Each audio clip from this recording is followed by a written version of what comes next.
Baik, selamat hari Sabat bagi kita semua. Sepertinya masih kenyang kita ya. Oke, biar gak kenyang, karena hari ini temanya adalah Bible Study, betul ya? Oke, karena temanya hari ini adalah Bible Study, untuk itu saya minta tolong kita siapkan Alkitab kita, boleh? Nah, karena kita mau Bible Study kan, bukan yang lain studinya kan? Itu sebabnya saya boleh minta tolong, kalau ada yang bawa Alkitabnya boleh tolong disiapkan. Oke? Atau kalau memang nggak sempat bawa adanya HP, pastikan HP-nya membuka Alkitab.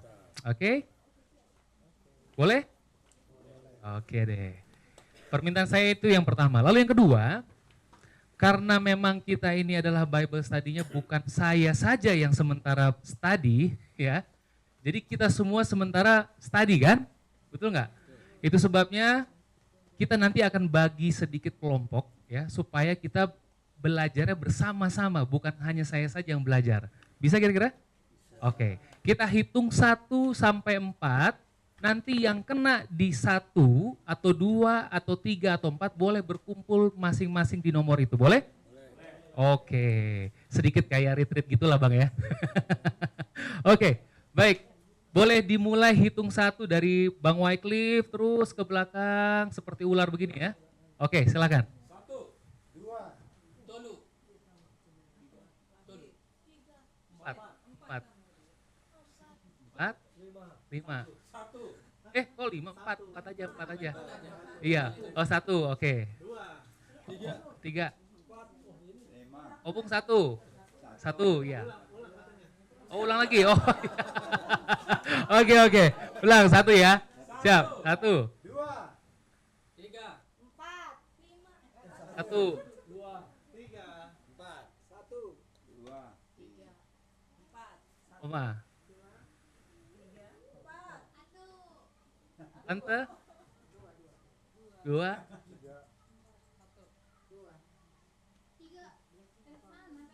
Mana? Siapa lagi? Oke. 3. Opung 1. Sebelahnya. 2. Silakan. 3, 4. Belakangnya 1. 2. 4. 1. Belakang lagi. Udah ya? Cukup semua? Boleh bergerak, bantu saya. Kita pindah ke 1 di depan sini, yang 2 di sini, 3 di belakangnya, 4 di belakangnya.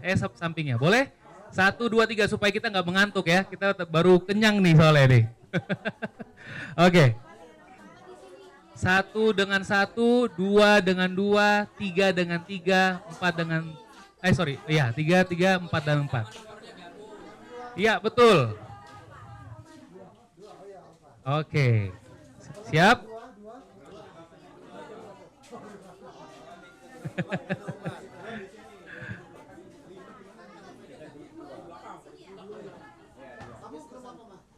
Oke.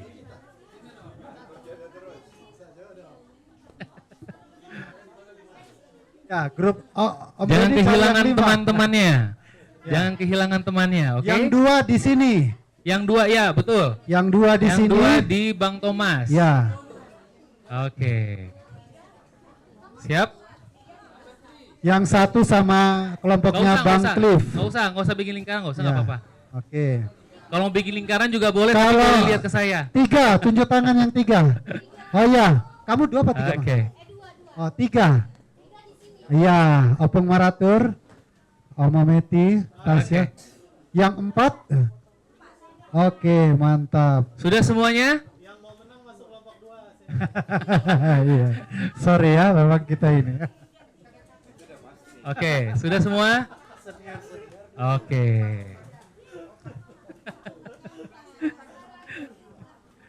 Oke. Sudah bergerak? Oke, masih ditunggu. Nggak buru-buru kok kita, ya. Oke. Bagi yang sudah, boleh ucapkan amin. Amin. Oke, siap, terima kasih. Sekali lagi selamat sahabat. Selamat sahabat. Puji Tuhan. Kalau hari ini kita ingat apa yang terjadi beberapa hari yang kemarin, orang Jakarta itu sementara happy sekali. Kenapa? Karena kedatangan bintang tamu, ya. Ya kan? Benar gak? Bapak Suci, ya kan? Dan mungkin mereka merasa orang Jakarta pada waktu bertemu dengan Bapak Suci Paus Fransiskus, mungkin mereka merasa bahwa mereka adalah orang yang paling bahagia. Setuju gak kira-kira? Bisa jadi, ya. Tapi saudara tahu nggak? Ternyata di daerah Bogor, ya, ada juga orang yang paling berbahagia. Ada tahu siapa? Kita. Amin. Kenapa? Tahu nggak kalau kita hari ini kita yang bahagia? Hah? Coba bantu saya buka di Lukas 11 ayat 28. Kenapa kita menjadi orang yang paling bahagia? Nah, ini dia ya. Lukas 11 ayat 28. Boleh bantu saya baca yang sudah dapat?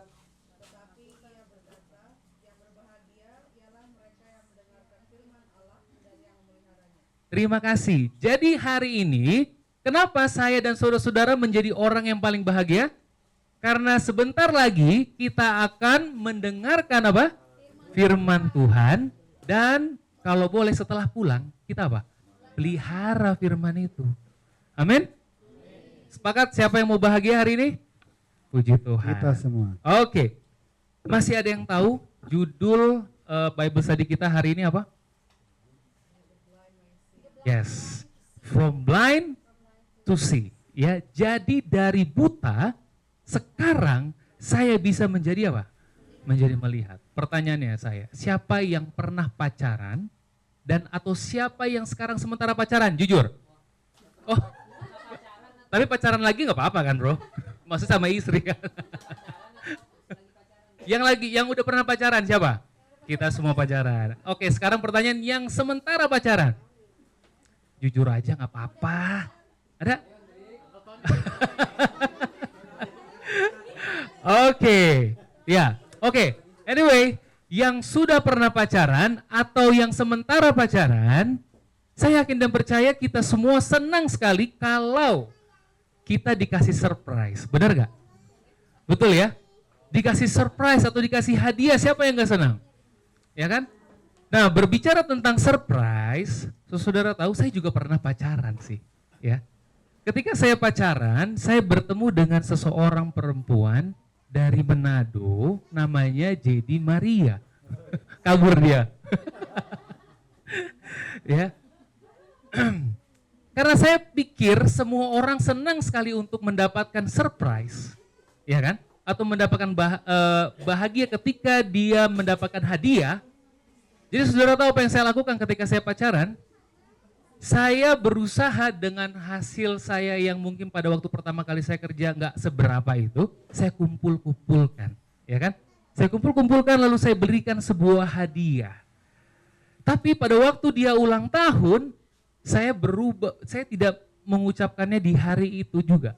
Maksudnya nggak di pagi-pagi betul. Biasanya kalau kita tahu pasangan kita ulang tahun, kalau bisa jam 12 gitu kan, atau mungkin orang Advent habis jam 6 sore, pergantian hari udah langsung ucapin happy birthday kan. Nah, saya nggak buat seperti itu. Jadi mungkin pada waktu itu Auntie Jadi menunggu, mana nih si Gary, kok dia nggak ucapin saya happy birthday ya. Tapi dalam pikiran saya adalah, saya sementara mau membuat sesuatu supaya dia bahagia. Betul kan? Jadi saya beli hadiah, dan pada waktu sudah mau melewat hari, saya langsung datang ke rumahnya. Lalu saya berharap dengan hadiah itu, Auntie Jadi bisa apa? Happy, ya? Bisa happy, bisa bahagia kan? Abang kalau dikasih hadiah bahagia? Bahagia. Auntie Jadi harusnya bahagia, betul nggak? Betul ya? Tapi pada waktu itu sayang sekali, pada saat saya datang ke rumahnya, lalu saya kasih hadiah masih disimpan sih teman-teman sampai sekarang. Hadiahnya waktu itu saya ingat sekali, yaitu adalah bantal kepala. Bentuknya kalau ada tampilan sebenarnya saya bisa tampilkan, cuma karena nggak ada. Bantal itu adalah bentuk Garfield, tahu Garfield? Kucing warna kuning ya, gitu kan. Nah pada waktu itu saya kasih, dia marah saudara.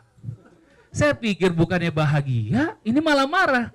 Jadi saya pulang, saya datang ke sana, ternyata saya pulang, ya sudahlah, saya titip ke Om Ajen. Om Ajen ini hadiahnya, tolong kasih ke Auntie Jadi. Ya sudah, oke. Anyway, akhirnya saya pulang. Jadi saudara, apa yang saya pikirkan kalau Auntie Jadi saya kasih hadiah itu bahagia, ternyata enggak. Betul kan? Ternyata ketika saya cari tahu kenapa dia nggak bahagia, karena dia tidak suka kalau dilakukan seperti itu. Padahal saya pikir semua orang suka kalau dilakukan surprise dengan seperti itu, betul nggak? Minta mentahnya juga. Jadi saudara, apa yang terjadi? Ketika saya berpikir, ketika saya kasih surprise dengan seperti itu, saya berjalan ke rumahnya Auntie Jadi, saya sementara berjalan di dalam kebutaan saya, sehingga saya pikir kalau itu saya lakukan dia akan happy, ya kan? Sama seperti orang yang buta, saya nggak tahu sebenarnya, tapi saya seolah-olah saya apa? Tahu, gitu. Itu sebabnya hari ini kita mau belajar tentang satu judul atau satu topik, from blind to see. Tadinya saya buta, tapi sekarang jadi apa? Melihat. Pertanyaan saya, berapa orang di antara kita yang pernah merasakan hal yang sama? Saya pikir ini, ternyata enggak. Ada yang pernah merasakan yang sama? Sering ya? Dan saudara, berbicara tentang hal rohani, atau berbicara tentang perjalanan kehidupan kerohanian kita juga seringkali merasakan hal yang sama seperti ini. Saya pikir ketika saya lakukan ini adalah sesuatu yang benar, betul nggak? Tapi ketika saya baca lagi ternyata Alkitab bilang nggak seperti itu ternyata, ya kan? Nah itu sebabnya kita mau belajar siang hari ini from blind to see, supaya saya tidak buta lagi. Ya, bagaimana caranya supaya saya tidak buta lagi? Kita akan belajar hari ini. Oke? Sebelum kita lanjut, boleh sekali lagi saya undang untuk tunduk kepala, kita akan berdoa. Bapa kami dalam kerajaan surga, saat ini kami meminta pertolongan daripada Tuhan. Curahkanlah kepada kami Roh Kudus-Mu Tuhan, supaya Roh Kudus-Mu yang menerjemahkan kepada kami firman Tuhan yang akan kami pelajari. Dan biarlah melalui Bible study pada siang hari ini, kami boleh karena keindahan tabiat daripada Yesus. Bantu hamba-Mu yang akan menyampaikan, supaya hamba boleh berkata-kata sesuai dengan kehendak Tuhan. Inilah doa kami Bapa, di dalam nama Yesus kami berdoa dan mengucap syukur. Amin. Oke. Boleh bantu buka saya Wahyu 3 ayat 17. Wahyu pasal yang ketiga ayat yang ke-17. Ada yang sudah dapat? Wahyu 3:17 ini menceritakan tentang sebuah jemaat. Silakan Abang. Boleh bantu baca.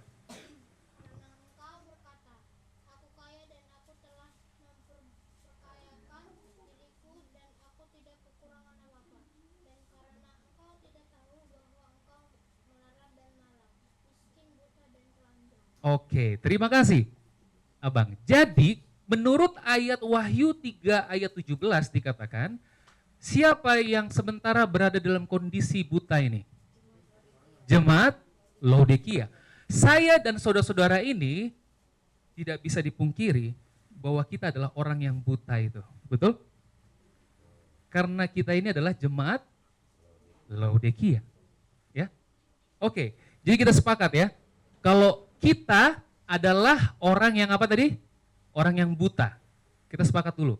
Lalu yang berikut, pertanyaannya adalah, berapa sering Yesus pada waktu dia berada di dunia, dia bertemu dengan orang yang buta? Sering ya? Banyak ya? Maksudnya nggak cuma satu orang aja kan?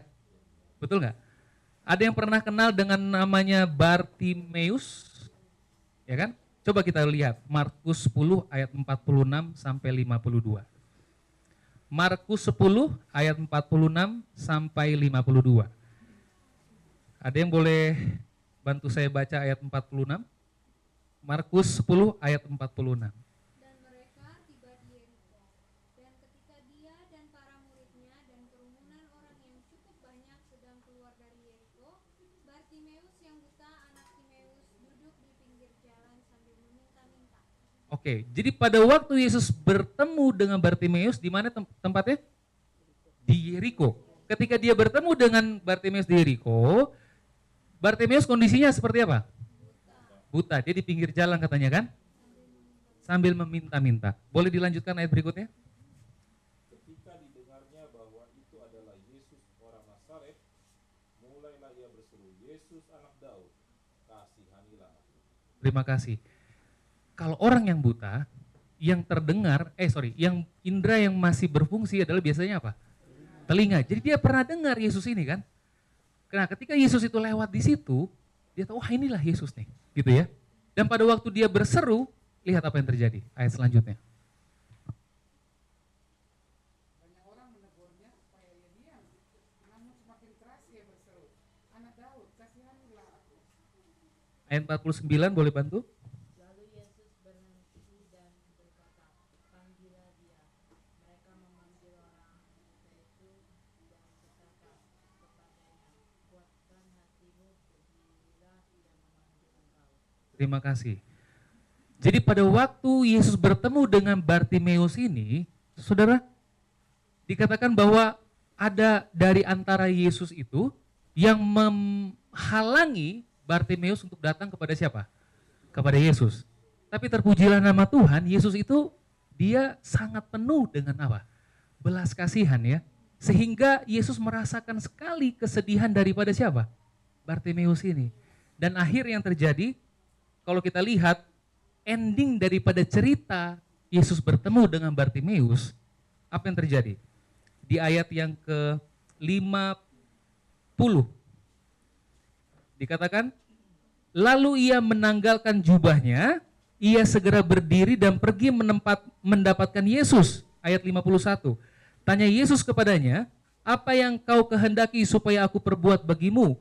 Jawab orang buta itu, Rabuni, supaya aku dapat melihat. Jadi permintaan dari orang yang buta itu adalah apa? Supaya saya bisa melihat. Respon daripada Yesus ini menarik, saudara. Coba kita lihat dari ayat yang ke-52. Lalu kata Yesus kepadanya, pergilah, imanmu telah menyelamatkan engkau. Pada saat itu juga, melihatlah ia, lalu ia mengikuti Yesus dalam perjalanannya. Nah, ini menarik, saudara. Jadi ketika orang yang buta ketemu dengan Yesus, meminta kepada Yesus untuk dikasih lihat, Yesus jawabnya apa? Tunggu 2 bulan lagi ya. Ada gitu kira-kira? Nggak ada. Pertanyaan saya, kapan orang itu sembuh? Hah? Saat itu juga ya? Jadi sebenarnya pertanyaan saya, Yesus itu sanggup nggak menyembuhkan orang yang buta ini? Sanggup. Ya kan? Tapi saudara, berbicara tentang orang yang buta, Yesus pernah bertemu dengan orang buta satu lagi. Nah ini dia ya. Orang buta yang satu lagi, kalau kita lihat semua orang yang sakit lumpuh, ya kan, datang sama Yesus sembuh hari itu juga. Betul nggak? Ya kan? Kalau perlu nggak bertele-tele gitu ya, Yesus menyembuhkan orang siapa? Orang-orang yang sakit ini. Betul? Tapi menariknya, sebelum cerita Yesus bertemu dengan Bartimeus ini, Yesus bertemu lebih dahulu dengan orang yang buta, tapi bukan di Yeriko. Tahu di mana? Kaisarea. Pernah dengar cerita ini? Pasti pernah dengar ya. Nah, tapi yang menarik, berbeda sekali kondisi di Kaisarea dengan kondisi di Yeriko. Nah, itu sebabnya. Tadi kelompoknya ada berapa tadi? Nah, 4 ya. Jadi kita Bible study, bukan saya yang Bible study sendiri kan? Kita semua Bible study. Oke. Sekarang coba buka di dalam Markus pasal yang ke-8 ayat yang ke-22 sampai ayat yang ke-26. Coba saudara baca pelan-pelan di dalam kelompok masing-masing, oke? Dan coba temukan kenapa Yesus menyembuhkan orang di Kaisarea ini tidak sama seperti orang di Yeriko. Itu pertanyaan yang pertama. Lalu yang kedua, karakter Yesus yang seperti apa yang kita temui di dalam cerita ini?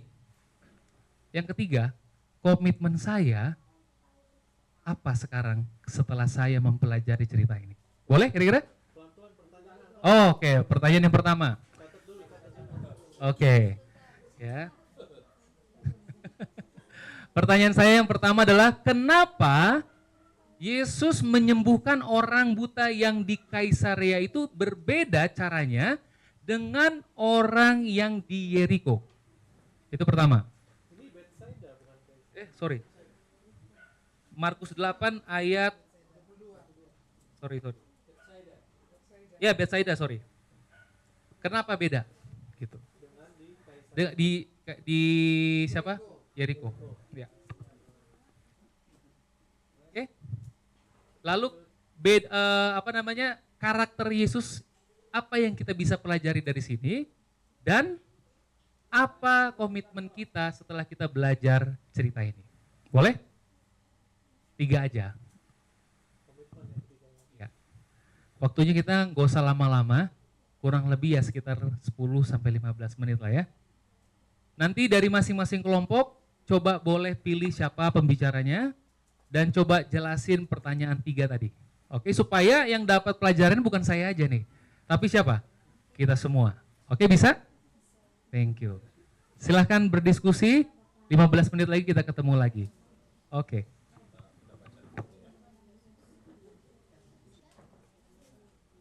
Baik, sudah? Sudah semuanya, amin? Sudah? Kelompok di sebelah kanan belakang sudah? Sudah? Mantap. Oke. Saudara tahu ada ya cerita tentang murid Yesus yang berjalan ke Emmaus. Ada yang tahu cerita itu? Ya. Saudara, cerita 2 murid berjalan ke Emmaus itu adalah bisa dibilang kalau kita baca buku itu adalah pendahuluan. Introduction daripada event yang akan terjadi di dalam kisah pasal yang kedua. Kisah pasal yang kedua itu cerita tentang apa? Kecurahan Roh Kudus. Dan itu menarik sekali saudara. Apa yang membuat sampai event di kisah kedua itu kok bisa sepowerful itu? Gitu ya. Ternyata introduction-nya ada di mana? Di 2 murid yang berjalan ke Emmaus itu. Ya kan? Dan yang aku sangat tertarik, coba kita buka sama-sama. Sebelum nanti sharing sama-sama ya. Kenapa aku tanya 3 pertanyaan ini ke teman-teman sekalian. Coba kita buka di dalam Lukas pasal yang ke-23. 24 ya. Lukas pasal yang ke-24, 2 murid yang berjalan ke Emmaus. Pertama, pada waktu dia bertemu dengan Yesus, apa yang terjadi kondisinya? Ayat yang ke-17, Lukas 24 ayat 17. Yesus berkata kepada mereka, apakah yang kamu percakapkan sementara kamu berjalan? Maka berhentilah mereka dengan muka muram. Jadi kondisi pertama 2 murid Yesus ini, dia berada dalam kondisi yang apa? Bersungut-sungut, mukanya muram gitu ya. Kenapa? Karena dia kecewa dengan sesuatu hal yang baru saja apa? Terjadi, betul? Tapi yang menariknya, ditutup dengan happy ending story. Nah ini dia ya. Coba kita lihat di dalam Lukas 24 ayat yang ke-32. Boleh ada yang bantu saya baca. Apa ending story-nya dari 2 murid berjalan ke Emmaus ini? Kata mereka seorang kepada yang lain, bukankah hati kita berkobar-kobar ketika ia berbicara dengan kita di tengah jalan dan ketika ia menerangkan kita bekerja? Oke, terima kasih. Pertanyaan saya, hari ini kita sudah berapa kali kita belajar Alkitab? Hari ini 2. Oke, pertanyaan saya ganti. Selama ini, berapa kali kita belajar Alkitab? Sering. Aduh, kayaknya sudah nggak bisa dihitung lagi. Tangan aja kayaknya nggak bisa hitung kan? Ya nggak? Tapi pertanyaan saya, kenapa pengalaman 2 murid di Emmaus ini kok belum kita rasakan hingga sampai saat ini? Betul nggak? Bahasa Inggrisnya adalah burnt, terbakar, ya, berkobar-kobar. Dan kalau kita boleh relate kepada kisah pasal yang kedua, pencurahan Roh Kudus, itu dilihat dengan lidah apa? Lidah api, persis sekali burnt, gitu ya, terbakar. Jadi memang kita harus terbakar ketika kita apa? Baca firman Tuhan. Iya kan? Pertanyaannya, kalau kita belum merasa terbakar selama ini belajar firman Tuhan, berarti ada yang apa? Ini dia. Ada yang salah berarti kan? Yang salah di mana? Berarti ada yang beda dengan cara Gary belajar Alkitab dengan Yesus memberikan pelajaran Alkitab kepada dua murid yang ke Emmaus. Betul nggak? Nah, coba kita lihat apa yang membedakan Gary dengan Yesus mengajarkan. Coba kita lihat di dalam Lukas 24 ayat yang ke-27. Boleh bantu saya baca? Lalu ia menjelaskan kepada mereka apa yang tertulis tentang dia dalam seluruh kitab suci, mulai dari kitab-kitab Musa dan segala kitab nabi-nabi. Amin, terima kasih. Jadi ternyata yang beda kalau pada waktu Gary belajar Alkitab, Gary lupa belajar tentang siapa? Dia katanya. Yesus bilang pada waktu Yesus bertemu dengan murid-murid itu, yang Yesus lakukan adalah dia Bible study sama siapa? Sama murid-murid itu, tapi bukan berbicara yang lain-lain, enggak. Tapi bicara tentang apa katanya? Berbicara tentang dia. Jadi selama ini kalau kita belajar Alkitab, kita harus kenal Yesus. Semakin lama kita belajar Alkitab, kita harus semakin kenal Yesus kita.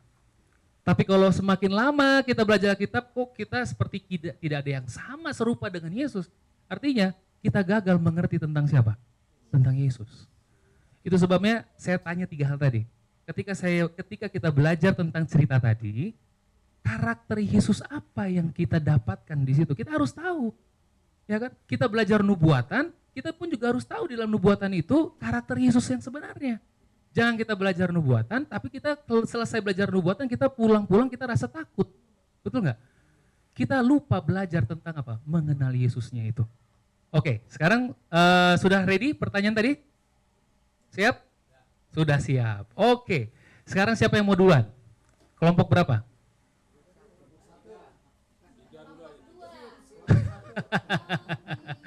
Oke, kalau gitu tadi udah kelompok 1 kan di depan, berarti jangan kelompok 1 dulu, ya kan?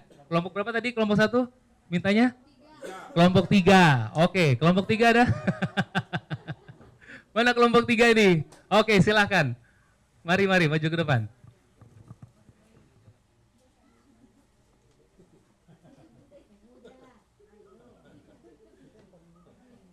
Oke, silakan Mas Bayu.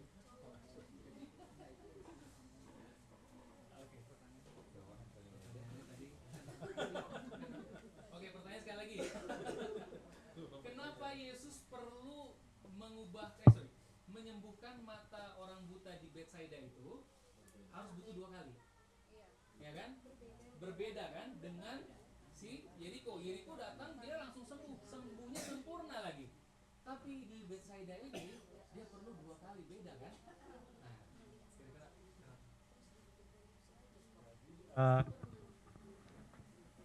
Beda karena kalau yang di Jericho itu kayak terlihat orangnya itu udah mengenal Tuhan Yesus dan dia yakin, percaya, dan imannya itu udah kuat banget. Dia percaya banget walaupun dia sempat dihalangin juga sama orang, tapi dia tetap memanggil Tuhan Yesus. Dan akhirnya Tuhan Yesus ngasih kesembuhan buat dia tuh cuma sekali aja gitu. Sekali pegang, ya udah mengenal. Jadi sekali pegang langsung sembuh. Nah kalau yang di Betsaida dia perlu 2 kali karena dia di bawah sama orang. Jadi dia bukan kemauan dia dari diri sendiri. Mungkin juga dia udah kayak seperti pesimis ya. Jadi dia akhirnya dibawa sama orang yang baik seperti dia. Dan itu pun juga Tuhan kasih 2 tahap, dan di tahap pertama dia nanya, mungkin aja Tuhan mengetes dia gitu. Mau ke tahap selanjutnya enggak gitu. Dan akhirnya dia juga tetap beriman juga. Cuma dia nggak ngikut Yesus, tapi disuruh pulang ke rumahnya. Mungkin karena dia belum mempunyai iman dengan percaya Tuhan itu belum sepenuhnya mungkin. Oh, jadi makanya dia Pulang, ya setengah-setengah. Oke, pertanyaan kedua. Oh, nanti dulu ya. Berarti pertanyaan satu dulu ya. Jadi ini menurut kelompok 3, jadi kenapa Yesus berbeda? Karena ternyata kalau aku boleh simpulkan tadi, orang buta ini imannya masih belum sepenuh sama seperti orang Yeriko gitu ya. Oke. Kalau dari kelompok pertanyaan, Pertanyaan kedua. Yang kedua. Jangan. Oke, yang kedua, kira-kira karakter Yesus apa yang kita bisa dapat dari cerita ini? Jadi belum kayaknya dua. Belum. Ya udah kalau gitu langsung ketiga dulu. Oh, ya. Ketiga, komitmen apa yang teman-teman dapat di kelompok 3 setelah belajar cerita ini? Tuh. Kita harus belajar firman Tuhan sendiri. Supaya jadi kalau misalkan kita lihat di akhirnya kan dia ada yang disuruh pulang, ada yang langsung ikut Yesus. Jadi maksudnya kalau kita mau menginjil, kita mau mengabarkan Injil, kita harus belajar dulu sendiri. Kita harus punya iman yang kuat, baru kita keluar. Kalau kita belum belajar, kita belum mempunyai iman yang sepenuhnya, ya di rumah dia. Jauh-jauh gue ini ya. Oke. Ada lagi komitmennya? Sama kalau kita mempunyai permohonan kepada Tuhan, memang enggak masing-masing pribadi itu bisa beda-beda dikabulkannya. Ada yang ada melalui proses yang panjang, ada yang orang itu minta langsung dikasih. Jadi bisa beda-beda berkatnya. Ya, sama. Siap, terima kasih puji Tuhan untuk jawaban dari kelompok 3. Jadi saya juga dapat hal yang baru juga ya. Jadi artinya ketika kita meminta sesuatu memang nggak perlu memaksa sama Tuhan gitu. Ya, jadi sabar aja, nggak usah ngoyoh kata orang ya. Jadi sabar, tetap percaya bahwa Tuhan akan dengar dan jawab sesuai dengan kehendak Tuhan. Terima kasih, puji Tuhan untuk kelompok 3. Ada lagi kelompok berapa tadi? Dari kelompok 3 pilih nomor kelompok berapa? Nomor 1 silakan.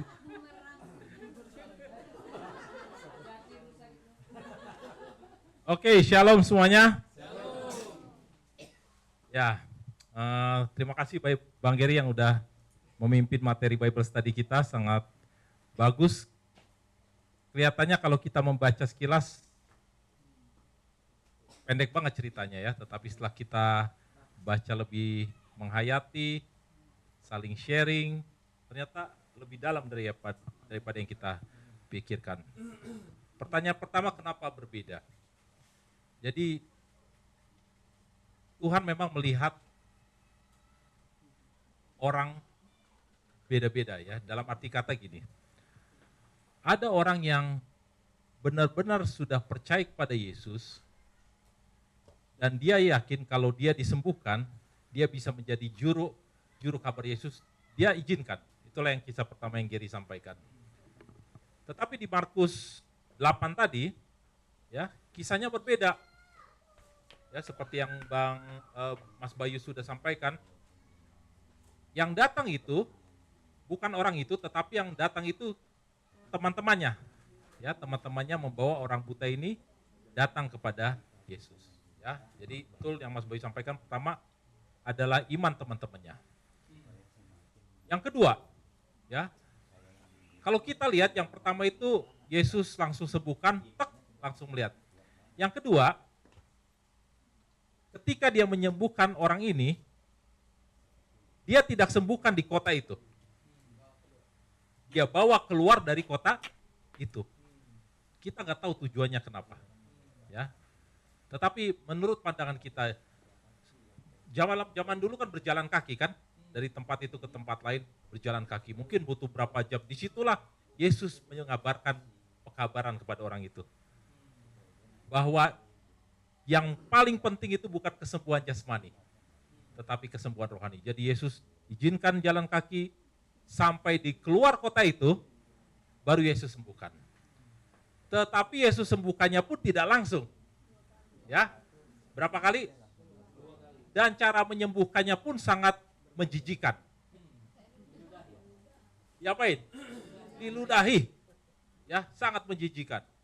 Ya mungkin orang buta itu tidak bisa melihat, tetapi dia bisa mendengar suara ludah. Ya, betul nggak? Dia bisa mendengar suara ludah dan Yesus sengaja ngetes orang ini. Masih percaya nggak? Yesus bisa nggak sembuhkan tanpa meludahi? Bisa, tapi Yesus izinkan uji iman orang ini. Dan setelah di ludahnya itu ditaruh di matanya, langsung sembuh nggak? Tidak sembuh. Ya, tidak sembuh. Dia bilang, dia udah bisa melihat, tetapi dia bilang, saya bisa melihat orang, tetapi orang itu seperti pohon. Ya, artinya masih kabur. Samar-samar. Ya, baru yang kedua diludahi lagi nggak ya? Oh, dipegang aja. Ya, setelah itu dipegang, ya, barulah diizinkan lagi. Jadi prosesnya itu cukup panjang. Yesus ajak dia keluar kota. Yesus kabarkan tentang kesembuhan sejati. Habis itu setelah di luar kota, dia sembuhkan tetapi tidak langsung instan. Itulah proses yang Yesus lakukan untuk orang seperti itu. Ya. Dan aplikasinya yang ketiga adalah Yesus juga bisa melakukan hal yang sama kepada kita. Cara Yesus menyembuhkan saya mungkin berbeda dengan cara Yesus menyembuhkan Bang Thomas. Cara Yesus memberikan mujizat kepada saya berbeda. Kenapa? Karena iman Bang Thomas lebih tinggi daripada saya. Gitu ya. Jadi kita tidak bisa membandingkan kok orang ini bisa cepat sembuh ya. Banyak orang kagum dengan Ibu Leong Pitlin. Udah kanker stadium berapa tuh? 3 atau 4 atau 5 udah mau mati lah. Sembuh. Ya. Tetapi tidak sia-sialah maksudnya kesembuhan yang Tuhan berikan kepada Ibu Leong Pitlin karena dia menjadi juru kabar Yesus. Tetapi banyak yang baru stadium 2 udah mati. Ya, kita nggak tahu kenapa, tetapi itulah proses yang Tuhan izinkan. Jadi saya belajar pertanyaan nomor 3, karakter Yesus apa yang kita bisa pelajari, bahwa Yesus itu sangat merindukan proses dibanding hasil. Gitu. Tuhan memberkati kita. Amin. Komitmennya.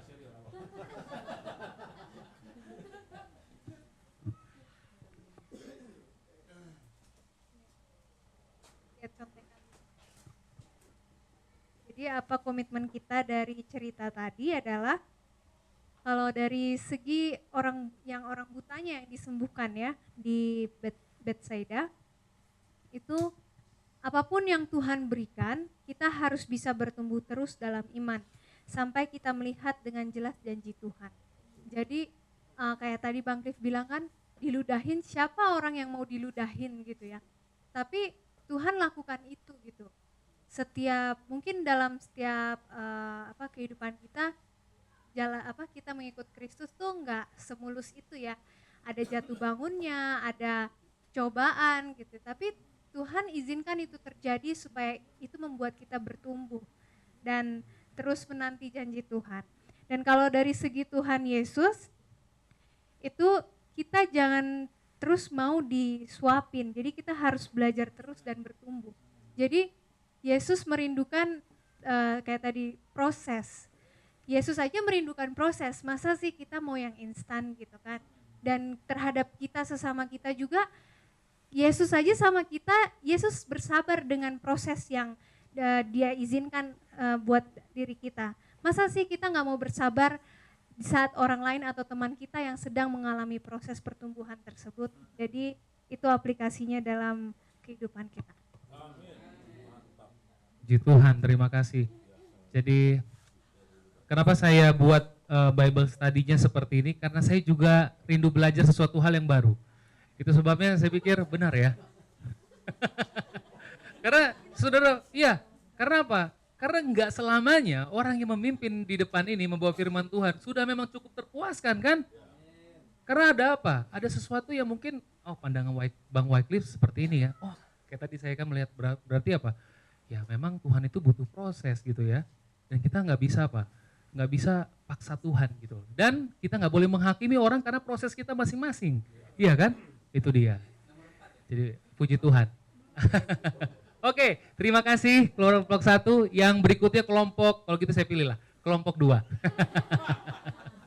Silahkan kelompok 2.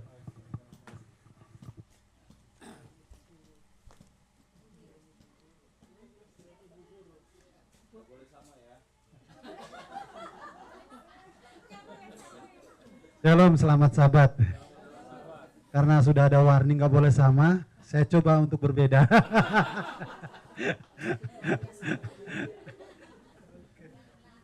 Jadi Tuhan ya, pelajaran yang dibawakan oleh Brother Gary sangat baik ya. Bahkan saya pribadi nggak berpikir gitu.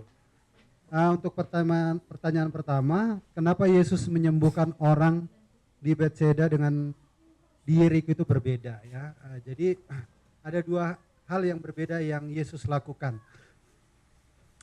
Persamaannya sama-sama orang buta ya.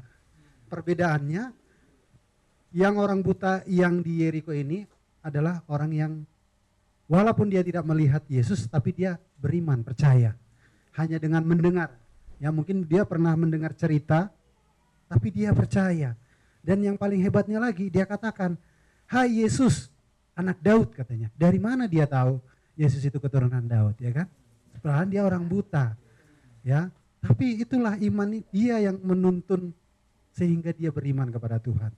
Nah, sedangkan yang di Bethsaida ini seorang buta yang dibawa mungkin ya sama saudara-saudaranya, kerabatnya atau teman-temannya atau ya warga kampung misalnya ya.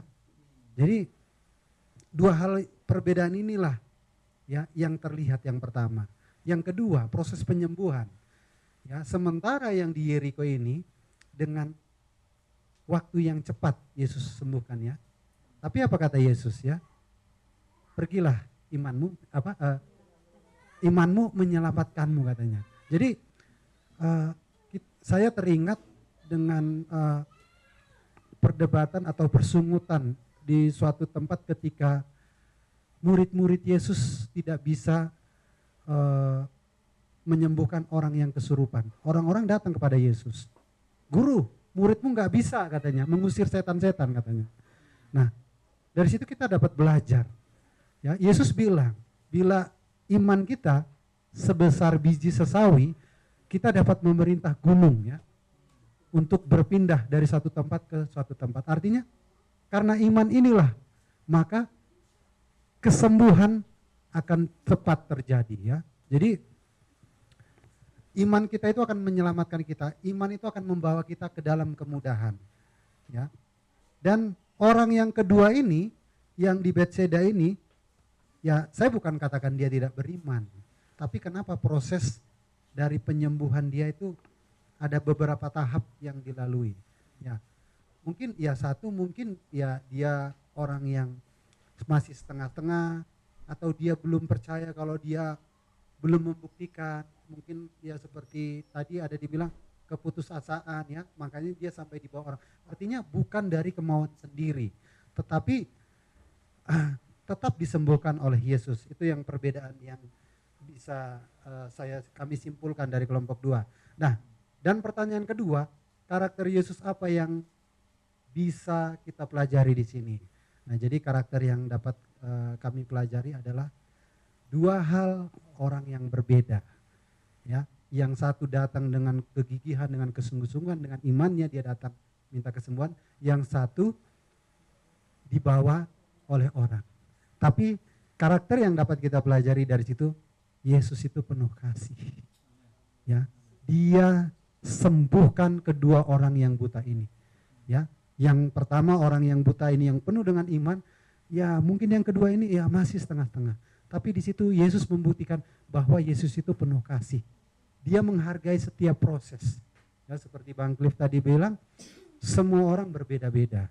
Ya, ada orang ya kalau sakit ya karena fisik, karena mental, dia nggak bisa langsung cepat pulih. Tapi ada orang ya karena secara fisik, jasmani dan rohani dia sehat, bagus, dia bisa cepat dipulihkan. Jadi sama dengan kerohanian kita. Banyak proses yang bisa dijalani. Nah, dari situ juga kita dapat melihat kasih Yesus. Itulah yang bisa menjadi karakter yang bisa kita teladani, dan kita juga dapat belajar dari situ bagaimana dengan kasih yang dapat kita pelajari dari Yesus, kita dapat lebih mengerti kepada orang lain. Artinya kita lebih dapat bertoleransi kepada orang lain. Dengan tidak cepat ya membuat kesimpulan atau memutuskan yang ini, yang ini begini ya.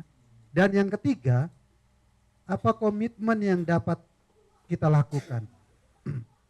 Jadi komitmen yang dapat kita lakukan adalah komitmen itu kan suatu tindakan yang dihasilkan dari apa yang kita lihat, apa yang kita imani, dan apa yang kita percayai. Kita sama-sama percaya kepada Kristus.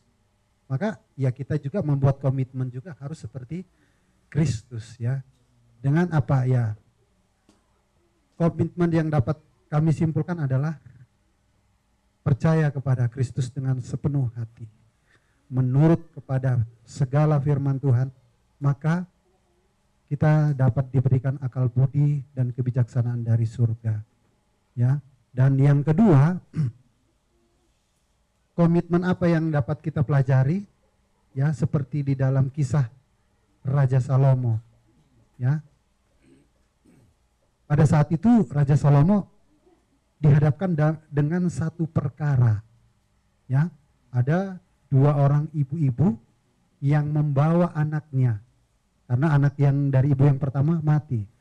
Ya, semua rakyat, semua bangsa itu tidak tahu apa yang akan diputuskan oleh raja. Tetapi Raja Salomo dengan kebijaksanaan dari Tuhan, dia diberikan hikmat, maka suatu putusan yang adil diberikan. Nah, sama seperti yang terjadi di Yeriko dan di Bethsaida. Bagaimana Tuhan memandang orang yang dibawa kepada di hadapannya untuk disembuhkan, dan orang yang datang dengan kesungguhan di hadapannya untuk disembuhkan. Nah, kita juga ya di dalam membawa kebenaran firman Tuhan, komitmen kita ya kita juga harus bijak untuk menyampaikan segala sesuatu. Walaupun itu kebenaran firman Tuhan itu sendiri, kita harus bisa menempatkan posisi ya seperti Yesus. Kenapa orang yang di Bethsaida ini harus keluar kampung dan tidak diperbolehkan lagi ke kampung? Tadi kami sempat membahas yang mungkin untuk menghindarkan kegemparan supaya perjalanan Yesus tidak terhambat, pekerjaan Yesus tidak terhalangi. Ya mungkin banyak latar belakang yang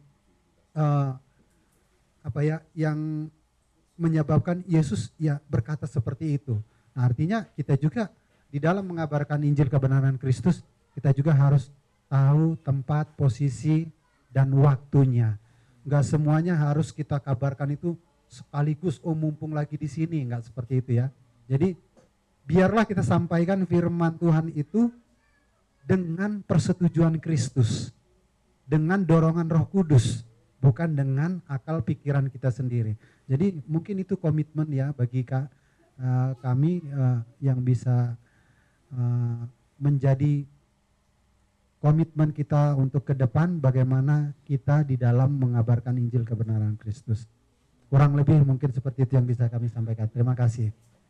Amin, puji Tuhan. Terima kasih untuk kelompok 2. Sudah semakin melengkapi gitu ya, apa pendapat-pendapat dan pelajaran-pelajaran yang baru. Yang terakhir kelompok 4, silakan. Disempurnakan biasanya terakhir ya.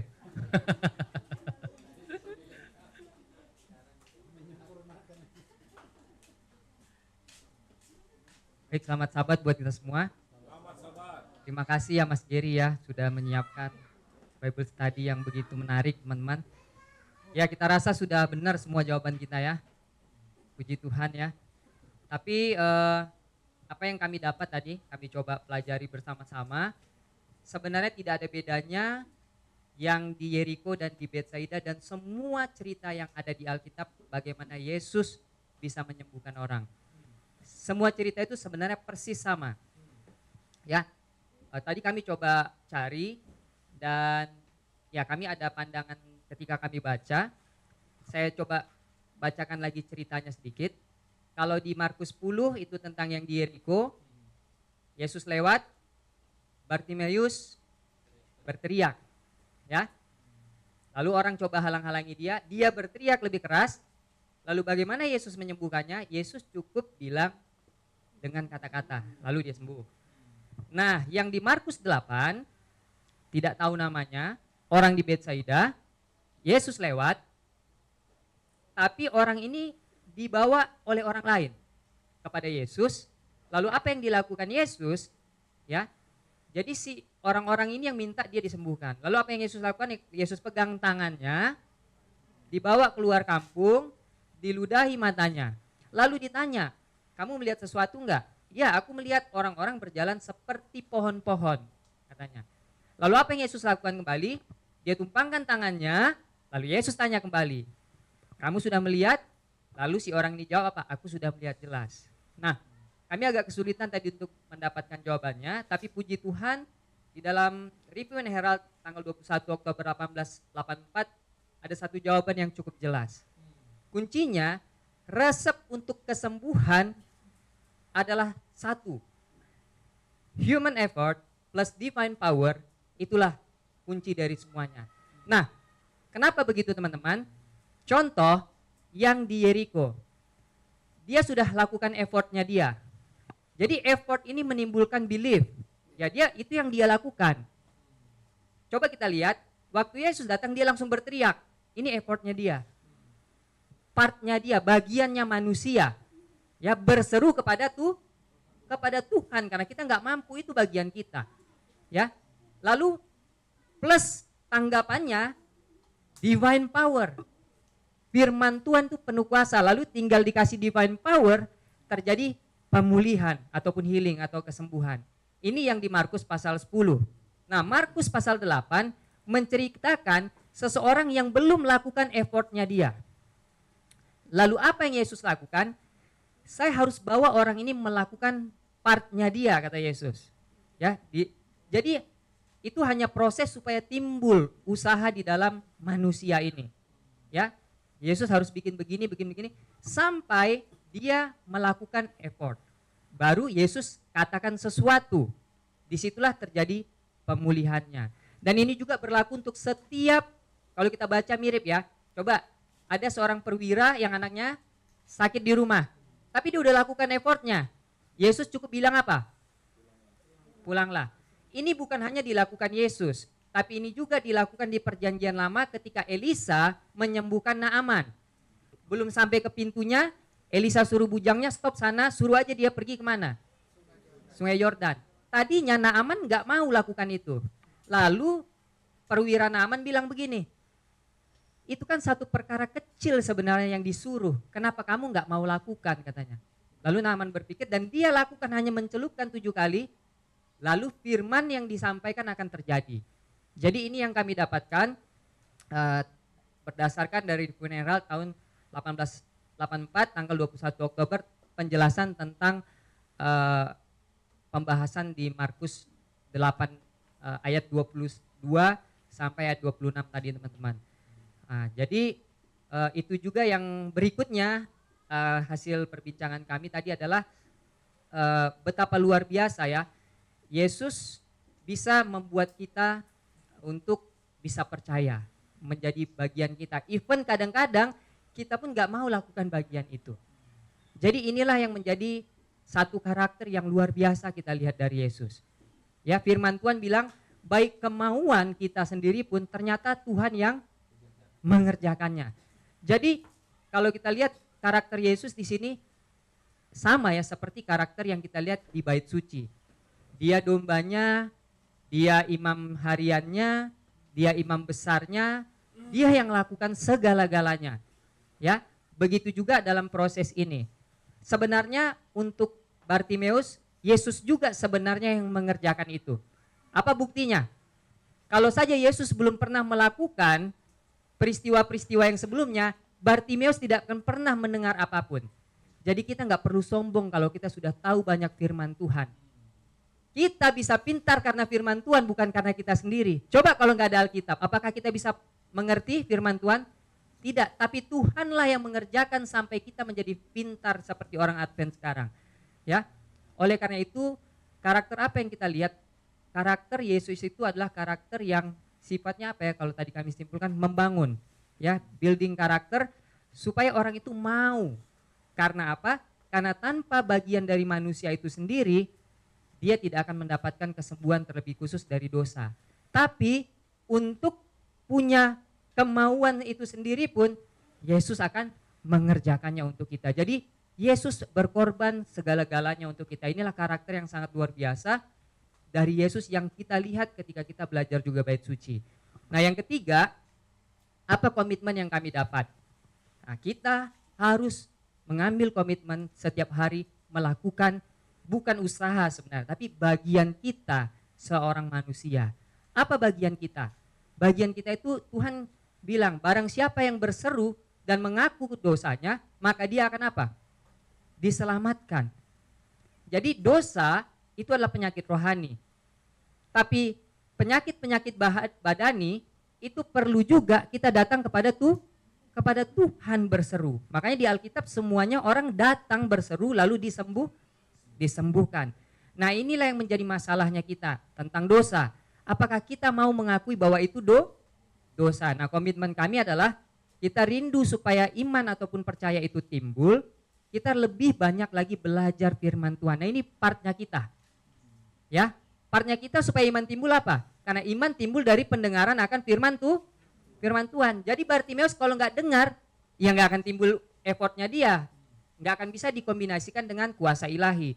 Jadi supaya saya mendapatkan kesempurnaan, saya butuh belajar Alkitab lebih banyak lagi dan membaca roh nubuat setiap hari, supaya saya bisa mendapatkan kuasa ilahi dan itu digabungkan kehidupan saya pribadi dan kita semua bisa menjadi seperti Bartimeus dan orang ini. Ya, dua-duanya sebenarnya pun melakukan pekerjaan Tuhan. Bartimeus setelah itu dia langsung ikut Yesus. Tapi orang ini Yesus bilang jangan dulu masuk ke kampung, jangkau dulu keluargamu katanya di rumah. Pulang saja dulu ke rumah. Ya. Karena apa? Karena dia masih proses, imannya belum tumbuh besar. Jadi ini mungkin beberapa yang kami lakukan. Tapi ada sedikit tambahan lagi tadi dari Rifan Helat juga dikatakan kondisi Markus pasal 8 adalah menunjukkan kondisi kebanyakan orang di dalam gereja. Banyak orang di dalam gereja ini yang berdoa tapi tidak melakukan bagian mereka. Ya, itu seperti orang di Markus pasal 8. Apa yang terjadi teman-teman?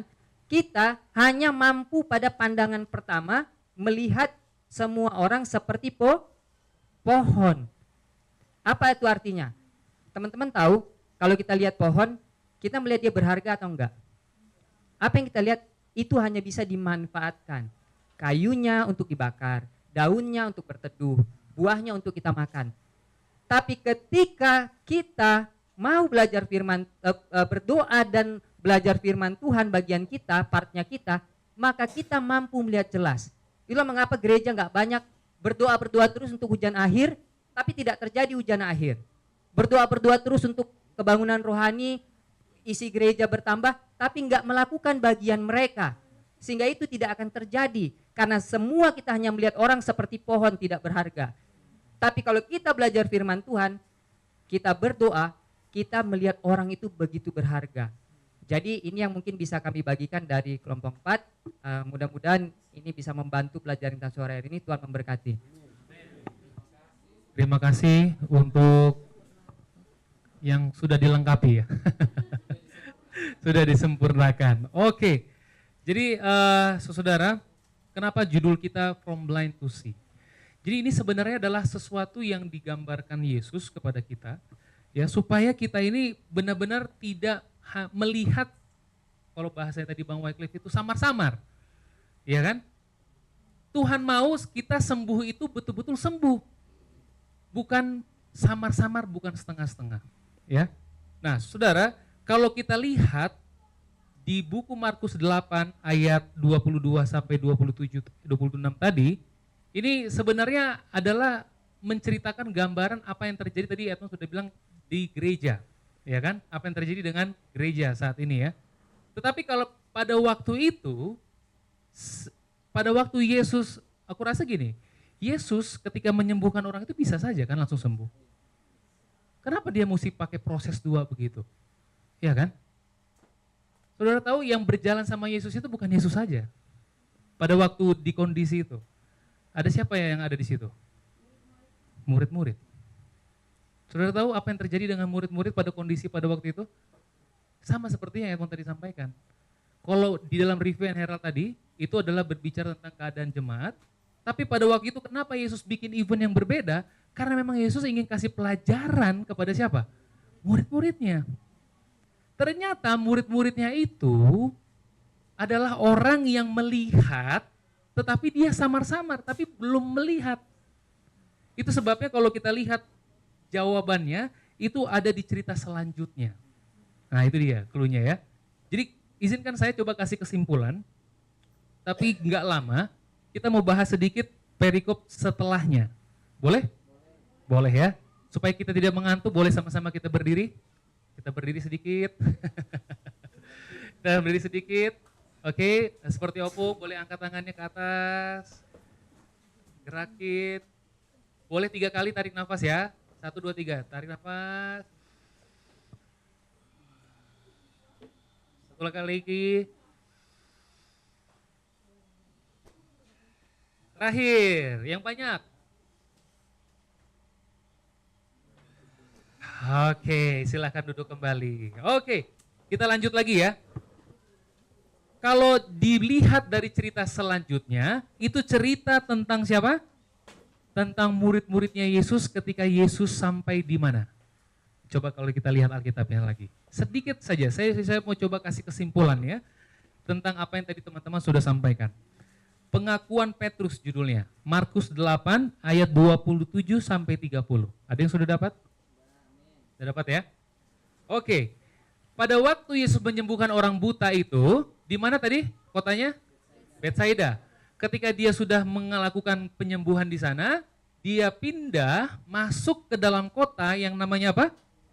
Kaisarea. Ini kuncinya. Ya. Saudara, ketika Yesus masuk ke dalam kota Kaisarea, ayat 27, apa yang dilakukan Yesus kepada murid-muridnya? Boleh bantu saya baca ayat 27? Kemudian Yesus beserta murid-muridnya berangkat ke kampung-kampung di sekitar Kaisarea Filipi. Di tengah jalan ia bertanya kepada murid-muridnya, katanya, kata orang, siapakah aku ini? Oke, terima kasih. Jadi, saudara tahu nggak kenapa Yesus tanya, siapa menurut mereka nih saya? Apakah menurut saudara Yesus mau dipuji-puji? Makan puji orang Manado bilang, ya kan? Apakah Yesus makan puji? Kenapa Yesus tanya itu? Karena sebenarnya itulah yang menjadi problem utama di dalam murid-murid siapa? Murid Yesus. Ya kan? Lihat apa jawabannya di dalam ayat 28. Jawab mereka, ada yang mengatakan. Jadi ada yang mengatakan berarti ini orangnya berbeda ya. Ada yang mengatakan Yohanes Pembaptis. Ada juga yang mengatakan Elia. Ada juga yang mengatakan apa? Nabi. Ya kan? Oke, kata Yesus. Oke, itu menurut mereka. Ya kan? Tapi apa yang terjadi selanjutnya? Ayat 29. Apa yang dikatakan di situ? Ya, silakan. Ia bertanya kepada mereka, tetapi apa katamu? Siapakah aku ini? Maka jawab Petrus, engkau adalah Mesias. Oke, pertanyaan saya. Ketika Petrus jawab Mesias, Yesus bilang salah atau enggak? Hah? Gimana Bu? Setan dia? Oke, pertanyaan saya, ketika Petrus bilang Mesias, Yesus bilang, kamu salah. Ada? Gitu? Jadi jawabannya apa kata Yesus? Jangan bilang ya. Artinya apa? Benar nggak jawabannya? Benar. Kalau kita berhenti sampai cerita ini teman-teman, artinya apa? Petrus ini mengenal kan sebenarnya, tahu siapa Yesus itu, betul nggak? Ya nggak? Tetapi ending ceritanya dari Markus 8 ini, saudara lihat di dalam ayat yang ayat yang ke 33. Boleh bantu saya baca? Maka berpalinglah Yesus dan sambil memandang murid-muridnya, ia memarahi Petrus. Katanya, hanyalah iblis, sebab engkau bukan memikirkan apa yang dipikirkan Tuhan, melainkan apa yang dipikirkan manusia. Oke, terima kasih. Kalau tadi di ayat yang ke-29, 29, seolah-olah, ini ya saya bilangnya seolah-olah ya. Seolah-olah Petrus itu betul-betul mengenal siapa? Yesus, ya kan? Tapi Yesus bahagia sebenarnya ya, ketika Petrus bilang, oh kamu Mesias, puji Tuhan dia mengerti. Gitu kan? Tapi pada waktu si Petrus sudah si Yesus sudah melihat bahwa Petrus itu mengerti, mulailah katanya Yesus apa? Mengajarkan apa yang harus terjadi kepada Mesias. Betul kan? Coba lihat ayat 31. Kemudian mulailah Yesus mengajarkan kepada mereka bahwa anak manusia ini siapa? Mesias, ya kan? Harus menanggung banyak penderitaan dan ditolak oleh tua-tua, imam-imam, kepala, dan ahli-ahli Taurat, lalu dibunuh dan bangkit sesudah 3 hari. Ketika Petrus mendengarkan kata-kata itu, tidak lama kemudian dia langsung apa? Tangkap siapa? Yesus, dan dibilang, kamu jangan bilang begitu, jangan. Lihat ini. Kenapa Petrus bilang kenapa Yesus bilang, kamu setan? Bukan karena jawabannya Petrus dia adalah Mesias, bukan. Tapi karena tindakannya si Petrus yang menahan Yesus ketika dia menjelaskan bahwa dia akan mati. Lihat ini. Seolah-olah, teman-teman sekalian, kenapa Yesus menyembuhkan 2 kali orang buta ini? Karena ini adalah kondisi daripada murid-murid itu. Yesus maunya murid Yesus itu sembuh sempurna melihat. Lihat. Tapi ternyata kondisi mereka adalah baru sampai di titik di mana orang itu melihat sebagai pohon-pohon saja. Lihat ini. Ini yang terjadi, saudara. Nah, pertanyaan saya, di dalam cerita yang di Kaisarea ini ada 2 kelompok manusia. Yang pertama, mereka yang bilang Yesus itu adalah Yohanes Pembaptis. Siapa ini mereka yang bilang Yohanes Pembaptis? Saudara tahu kota Kaisarea itu kota apa sih? Saudara tahu nggak? Kaisarea itu, kalau saya boleh lihat di dalam sejarah, Kaisarea itu pada tahun 30 sebelum Masehi itu disebut desa. Ya, desa tersebut diberikan kepada Herodes. Lihat ini. Herodes yang membangun kota pelabuhan besar di lokasi tersebut dan menamakannya Kaisarea untuk menghormati perlindungannya Octavianus Augustus Caesar. Jadi kota Kaisarea ini adalah bisa dibilang kota yang diberikan kepada Herodes, lalu Herodes punya influence yang sangat luar biasa kepada siapa? Kaisarea ini. Sehingga Kaisarea ini menjadi terkenal, Kaisarea ini menjadi berkembang. Jadi dengan kata lain, Herodes memiliki salah satu influence yang sangat besar kepada kota Kaisarea ini. Oke, satu lagi. Kaisarea ini selama periode Romawi awal, Kaisarea menjadi pusat kejaksaan Romawi di wilayah tersebut. Jadi Kaisarea ini, dia adalah kota yang isinya adalah jaksa-jaksa, hakim, jadi orang-orang yang sangat pintar dengan pemikiran-pemikirannya, gitu ya. Dan saudara tahu apa yang terjadi dengan Herodes pada waktu itu? Jadi Herodes dulu sebelum ketemu sama Yesus, ya, sebelum mendengarkan tentang Yesus, ada satu event yang dia lakukan tentang Yohanes Pembaptis. Saudara tahu apa yang dilakukan Herodes? Memenggal mata siapa? Memenggal kepala Yohanes Pembaptis. Kan pada waktu dia memenggal kepala Yohanes Pembaptis, pada waktu itu mereka percaya bahwa Yohanes Pembaptis sudah nggak ada lagi kan, udah mati. Tapi pada waktu itu karena Yesus beritanya begitu kuat sekali, ya kan? Jadi samar-samar terdengar oleh siapa? Herodes ini. Siapa sih Yesus ini sih? Ya kan?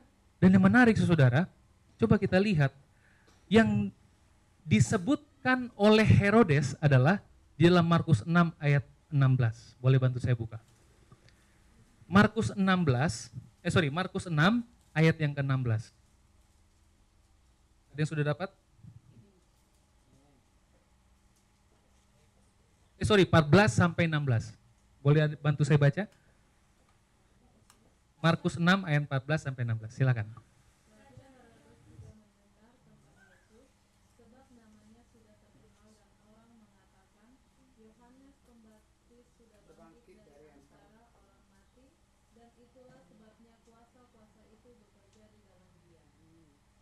Ayat 16 sudah ya? 15 dulu. Yang lain mengatakan,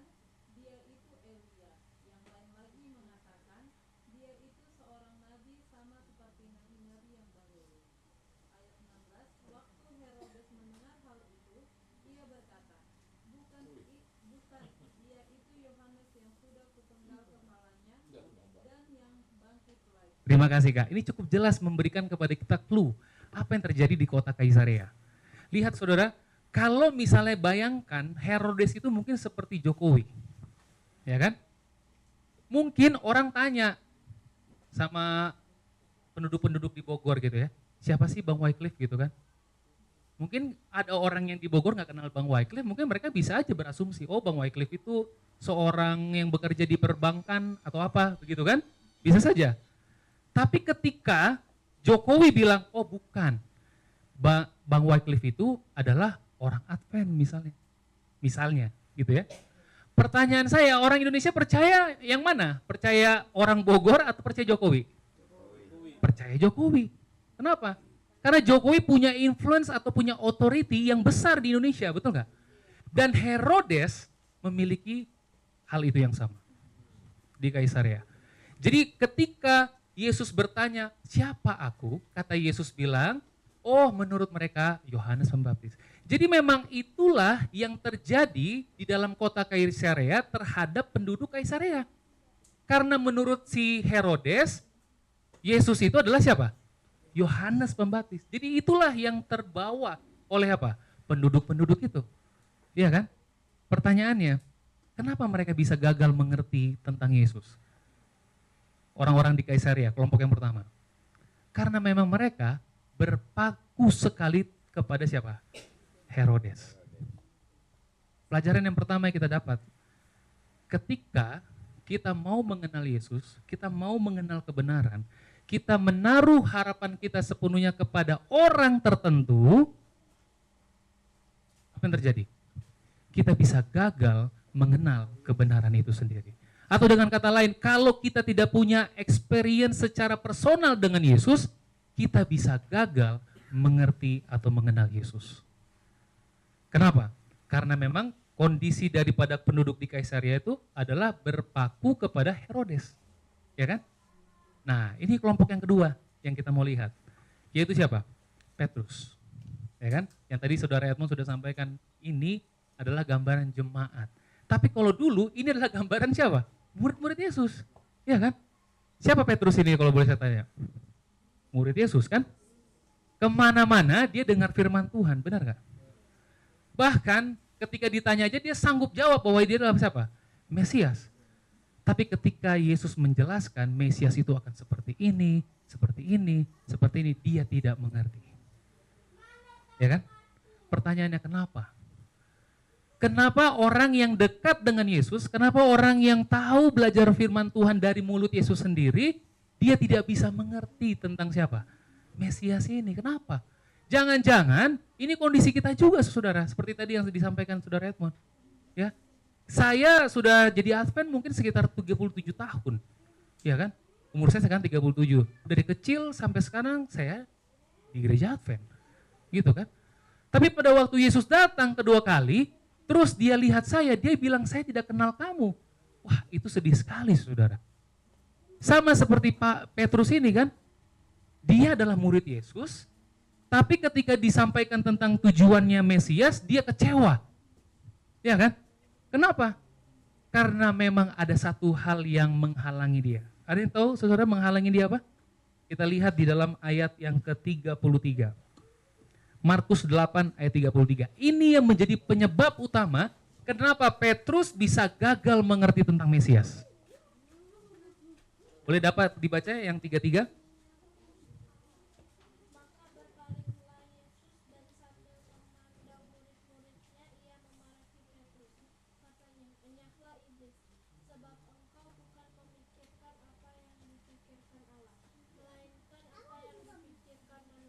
Terima kasih. Jadi saudara tahu ketika Yesus, pertanyaan saya gini, sebelum saya jelaskan yang terakhir.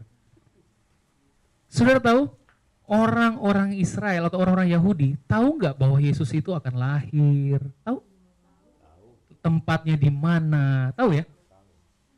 Terus tujuannya dia hidup apa? Tahu kan? Tapi kenapa dikatakan di sini kok dia bisa nggak mengerti bahwa Yesus itu harus disalib? Ya kan? Ternyata kondisinya adalah apa? Karena dia dibutakan dengan pikiran manusia. Itu dia. Apa yang dimaksud dengan pikiran manusia? Tahu kenapa? Tadi saya sempat singgung tentang satu cerita perjalanan ke Emmaus. Saudara tahu kenapa? Dua murid Yesus itu bersungguh-sungguh, tahu kenapa? Karena ketika Yesus lahir, orang-orang Yahudi percaya bahwa dia akan menjadi raja dunia, melepaskan mereka dari Roma.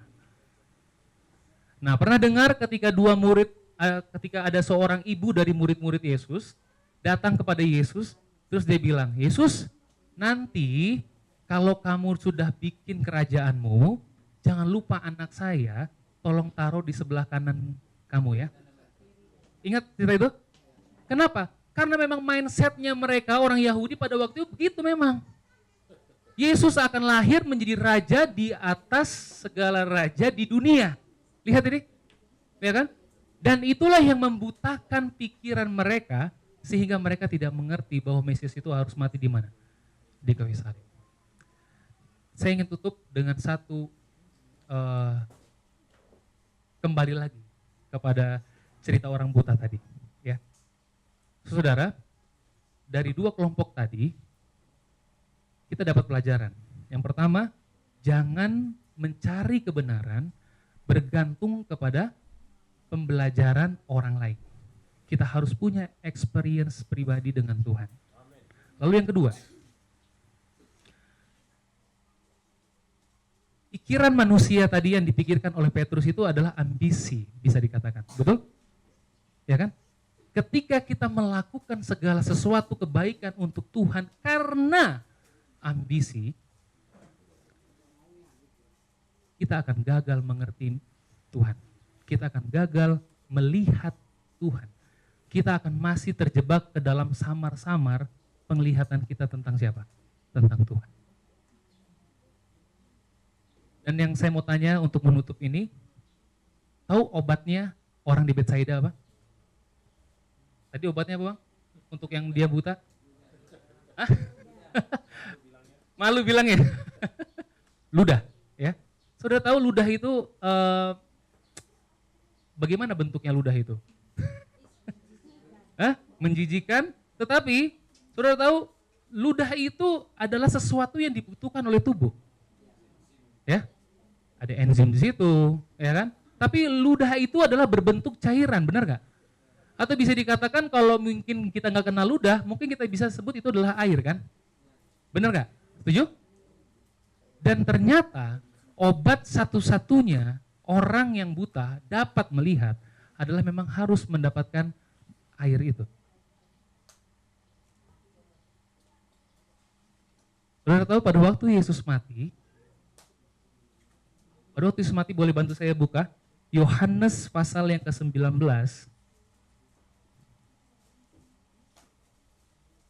Ayat yang ke-34, boleh bantu saya baca. Yohanes pasal yang ke-19, ayat 34. Tetapi seorang dari antara prajurit itu menikam lambungnya dengan tombak dan segera mengalir keluar darah dan air. Yang keluar apa? Darah dan air.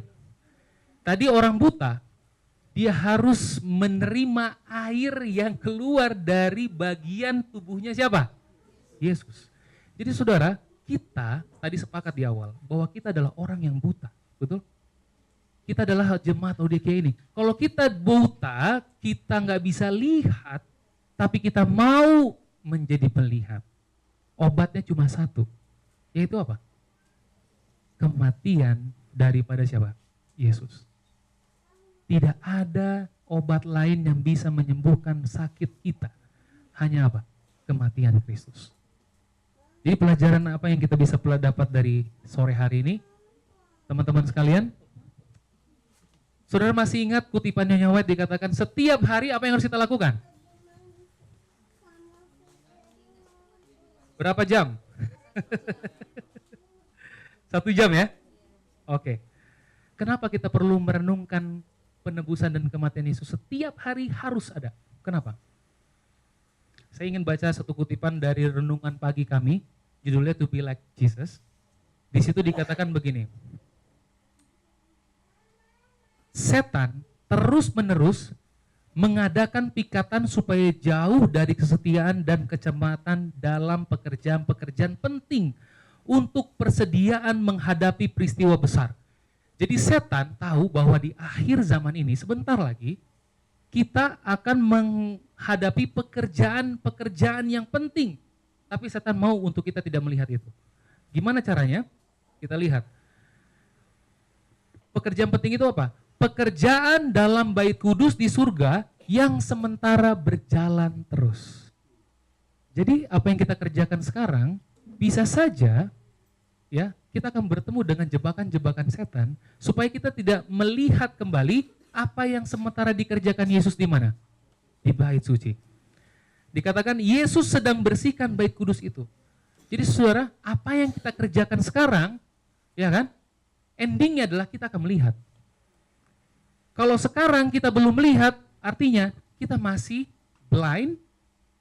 Ketika kita mengingat dan melihat kematian Kristus, kita akan see. Itu dia poinnya. Ya. Jadi bagaimana caranya? Di dalam paragraf selanjutnya dikatakan, malaikat-malaikat surga senantiasa bekerja untuk menarik manusia sebagai wakil yang hidup untuk memandang kepada Yesus, merenungkan dan memikirkan tentang Yesus. Kenapa kita disuruh memikirkan tentang Yesus? Karena supaya kita boleh dengan memandang kesempurnaan Kristus, kita menjadi terkesan oleh ketidaksempurnaan tabiat kita. Ya. Jadi kita akan lihat Yesus itu betapa sempurna, saya tidak sempurna. Artinya apa? Kita akan sadar dengan dosa kita setiap hari. Ya. Lalu yang dikatakan selanjutnya di kutipan terakhir, penghibur yang dijanjikan Kristus akan bersaksi tentang Kristus. Inilah inti dari pekabaran saat ini. Jadi saudara bisa temukan kutipan ini di dalam To Be Like Jesus, September tanggal 1. Jadi saudara, kita punya pekerjaan yang penting di akhir zaman ini. Apa itu? From blind to see. Kalau kita belum melihat Yesus sekarang, saatnya adalah waktu yang tepat untuk kita bisa melihat Yesus. Harus bisa. Bagaimana caranya tadi obatnya? Kita harus merenungkan setiap hari kematian daripada Yesus. Supaya apa? Supaya kita sadar, oleh karena kita, Yesus apa? Mati. Artinya, setiap hari kita akan berpikir bahwa kita itu tidak ada sesuatu yang kita bisa banggakan dari diri kita sendiri. Di dalam pekerjaan kita, entah apapun yang kita kerjakan sebagai marketing, sebagai finance, dimanapun yang kita kerjakan, pelayanan apapun yang kita kerjakan satu hari kelak. Ingat satu hal, semua yang kita kerjakan itu, apakah menolong kita untuk kita bisa dapat melihat Yesus? Kalau itu yang kita lakukan semakin menambah sulit kita untuk melihat Yesus, artinya bukan itu yang Tuhan mau untuk kita lakukan. Biarlah dengan pelajaran kita hari ini. Satu lagi boleh. Saya teringat ada satu cerita sebelum saya tutup. Ada satu cerita. Ada satu bos, ini kejadian nyata. Ada satu bos satu perusahaan, dia punya satu karyawan. Dia bilang kepada karyawannya, tolong kamu cari penjualan tahun ini sebanyak mungkin. Dia oke, kata karyawannya. Lalu karyawan bilang, bos, di akhir tahun saya sudah sampai nih, ya, dan saya berhasil. Wah, bosnya bilang, bagus juga dia kerjanya ya. Tahun berikutnya dia bilang, oke, saya naikkan lagi, ya kan? Saya naikkan. Pada waktu dikasih target yang kedua, karyawan itu dengan luar biasanya mencapai target itu. Dan sampai tahun yang ketiga itu adalah tahun terakhir di mana dia kerja. Lalu dia bilang begini, bos, targetnya sudah tercapai, lebih besar. Lalu dia bilang, oke, kamu jadi keluar? Jadi.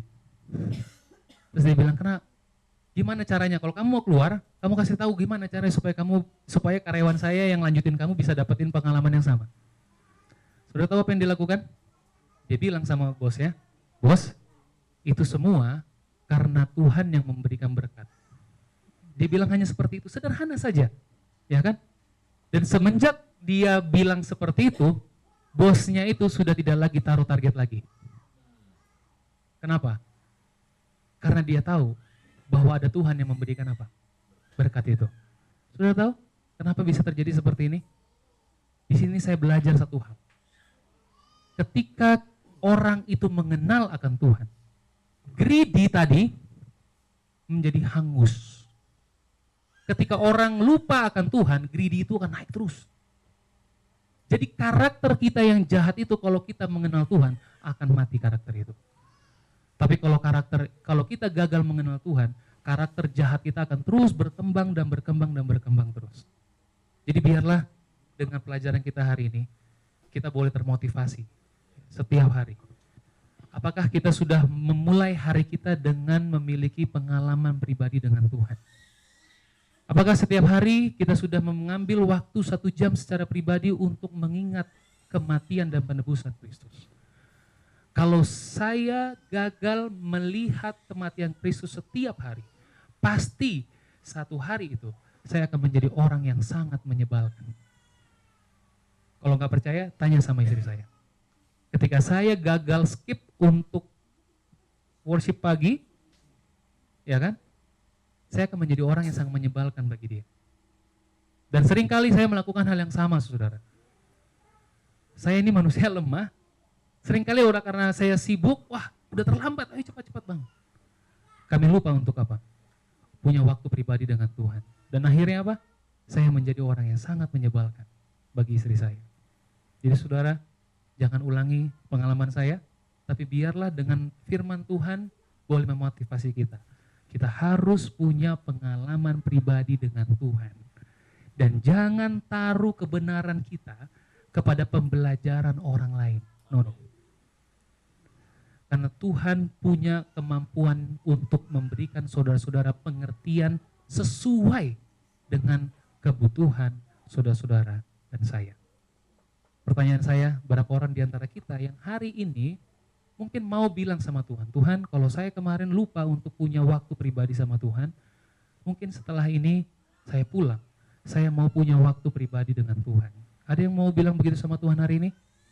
Kalau itu adalah kerinduan saudara, saya boleh ajak kita berdiri bersama-sama dan kita akan berdoa.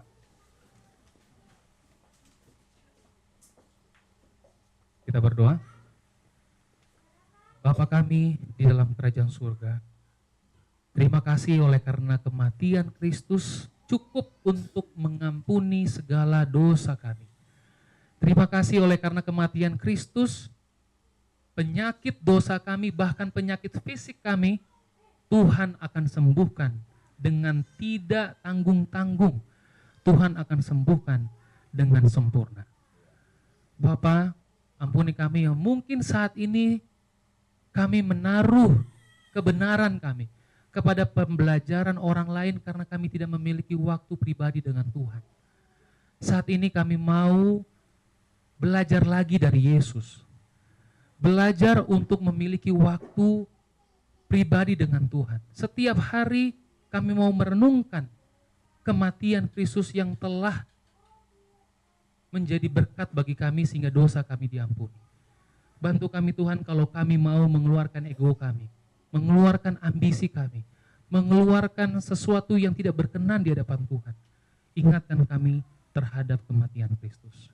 Sehingga kami dari hari ke hari, kami boleh menjadi serupa seperti Kristus.